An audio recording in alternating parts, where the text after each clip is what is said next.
ஏமா ம். நேத்து ஒரு வீடியோ பார்த்தேன் பார்த்துக்கோ, தமிழா ஷோல. சரி. ஒரு பொம்பளை 60 லட்சம் ரூபாய் வரைக்கும் புடவை வாங்கி வச்சிருக்காவ. 60 லட்சத்துக்கா?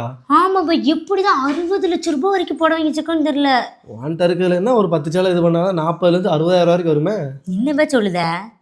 உனக்கு சந்தேகம்னா நான் சொல்ற இடத்துக்கு போய் பாரு. அட ஆமாங்க. அப்படி நான் ஜிலுவை எங்க போச்சோன்னா, நம்ம திருநெல்வேலி ஜங்ஷனுக்கு ஆப்போசிட்ல இருக்க ஸ்ரீ காஞ்சிபுரம் பட்டு சென்டருக்கு தான் போச்சோன்னேன். உங்களோட பழைய பட்டு புடவை எந்த கண்டிஷன்ல இருந்தாலும் இவங்களே நல்ல விலைக்கு வாங்கிக்கிறாங்க.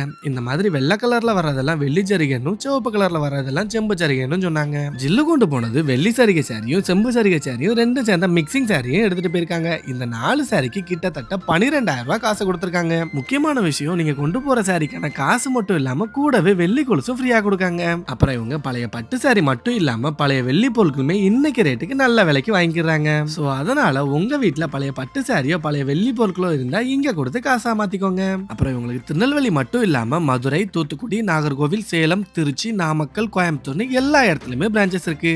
மோர் டீடைல்ஸ்க்கு இந்த நம்பரை கான்டாக்ட் பண்ணிக்கோங்க. இந்த ஐடியா செக் பண்ணிக்கோங்க.